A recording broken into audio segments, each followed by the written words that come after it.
A typical home being weatherized by the Macomb County Community Services Agency was used to demonstrate the work completed to state and local leaders and the press. The home used in the demonstration required a wide range of weatherization measures.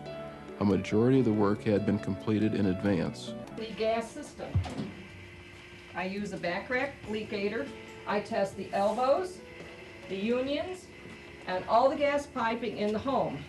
If in fact there was a leak in this gas system, you would hear there's a little ticking going off, but more important, I could see the red lights which says Marcia, call Michigan Gas, get someone over here immediately, and they respect our equipment and they respond before we leave the site. To test if the home is filled with carbon monoxide, I use a monoxer. It's real loud. But anyway, it tells me how many parts per million are being emitted into the home during the combustion appliance firing. The last thing that I do is I drill into the flue, right here into the furnace flue, and into the water heater flue, and I turn the appliances on. I want to see if in fact there's enough oxygen that is causing a good burn in the combustion chamber in the gas-fired furnace, and to see if there's a good burn in the gas water heater to make sure that we are getting the most efficient use of the natural gas. Another thing that we test for is draft. If a home does not, if the equipment is not drafting properly, it will be spilling the gas into the home. Do you have any questions about the combustion appliances? Okay, the next thing that we're talking about is foundation insulation. The front portion of the home is insulated with a perimeter insulation, as well as the back. Crawl space area has 6 mils of visqueen on the floor. I have an R11, which is a 3.5-inch insulation blanket on the sidewalls with a 2-foot return on the horizontal area. What happens, the cold air is going to try to meet the hot air as quick as possible. If we don't run the 2 feet out onto the floor, we could possibly create a crack in the foundation, which would destroy the physical integrity of that foundation. So that's why we do that. Another thing is there is a box sill insulation. The box sill is the thinnest portion in the home because it's only 1.5 to 2 inches thick. And that's why we insulate that with an R19, which is a 6-inch blanket, or and draws air into or out of the building to create a pressure difference between the inside and the outside of the building shell. These air leaks are exaggerated by air leaks coming in through the, are easy to find just by feeling with your hand. And at this time I'm going to turn the fan on, and hopefully we'll be able to show you where some of them leaks are coming in.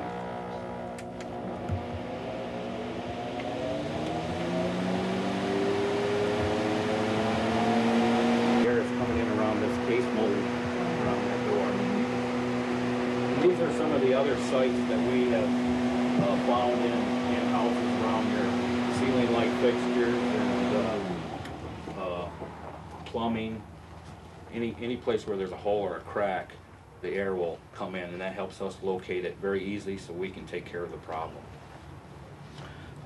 There are two tests done to a home, a pre-test and a post. The pre-test is where we gather all the information on the house and to measure how leaky the home is. And the post-test is to find out where we're at, how much savings, how far did we bring the house down as far as air changes per hour. At this home, the pre was 20 air changes per hour. That means for every hour, the air was changed 20 times. And our goal is to try to cut that into probably around 10. We don't want to get the house too tight because the house is just like you and I. We have to breathe air, and so does the house. If we get it too tight, then there's stagnant air in the house. So that's our goal, is try to get it down to approximately 10 air changes an hour. Infrared camera set up here, and we use that in the weatherization program also, and it is to help us find cavities that are not well insulated, and on the monitor you can see where these dark areas are. There's a few areas that's where the insulation is missing in the cavity. So if there's any questions, feel free to ask. So you can see that whole attic area has been insulated with fiberglass insulation. Panning around here. So we got a complete level insulation job. We will have also looked at fixtures like this to make sure there's no air passing through those areas and seal all those off. We're now at a chimney that passes through approximately right in here. We take precautions fire-wise.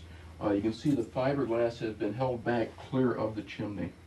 We're in this knee wall over here now, and again a complete insulation job all the way across that ceiling level. And pretty soon here we're going to show you a little opening here. If you notice when you came in, there's a back bathroom which is a complete separate little room area. Okay, this would be the access to that. It's almost a flat roof, but there was enough room to get some fiberglass insulation in, again, to make that complete separation. Okay, and also we found a ceiling fan in there, and what it was doing is actually dumping right into the attic area moisture. So we've extended the ductwork to the exterior. It's also insulated, so it's a nice warm path. We don't have condensation in the duct dumping back down through our fan. So from there, I'm going to show you the rest of the insulation job. Again, it's a complete job all the way around that complete ceiling area, separating heated from unheated areas. In addition to that, we need ventilation to get the moisture out. So this is where a new roof vent has been added to pull some of that warm, moist air out of there. And when we first evaluated this home, we found a large gable vent here, but it's completely blocked off with wood. So effectively, it was not allowing any moisture to escape whatsoever. So as a part of our weatherization work, we removed the wood and opened up that vent. And panning around, again, another new roof vent's been added. So we have really good air circulation, cross ventilation of that area. Retardant. Okay, next then I want to talk about the actual process then that is followed in insulating the walls of a house. The first step in insulating the walls of the house is you have to do a careful pre-inspection of the walls. And you're going to do this both on the outside of the house as well as on the inside of the house. Is any holes in the walls. You also want to look at the condition of the wiring of the house. You also want to go ahead and see if there's any moisture problems that are occurring. And another thing we want to look at is there any ductwork that's actually built right into the walls. Now, once we've completed that pre-inspection, then the next step is to actually do what I call pre-insulation work. And this can be repairing any wiring problems that exist. It can go basically patching the holes in the walls. And so there's a lot of things we need to do even before we start insulating the walls. The next step then is to actually go ahead and remove the siding. Now here you see evidence of where we removed 2 rows of siding. And this is very typical on an insulation of the walls. Once you've went ahead and removed the siding, the next step then is to actually drill holes in the walls. And this is very typical where you see 2 rows of holes. And the reason they use what's called a 2-hole method is it provides a denser insulation. After I'm done sticking, some of you may want to just poke your finger in the wall and you can see how densely packed that insulation is. Now, once you've went ahead then and drilled your holes, the next step is the actual insulating of the walls. And to do this, you use a special nozzle and you insert this into your holes. And as you can see, the special nozzle is connected to a hose which leads to an insulation hopper. And basically you have a person that is pouring insulation into the insulation hopper and blowing it into the walls. And then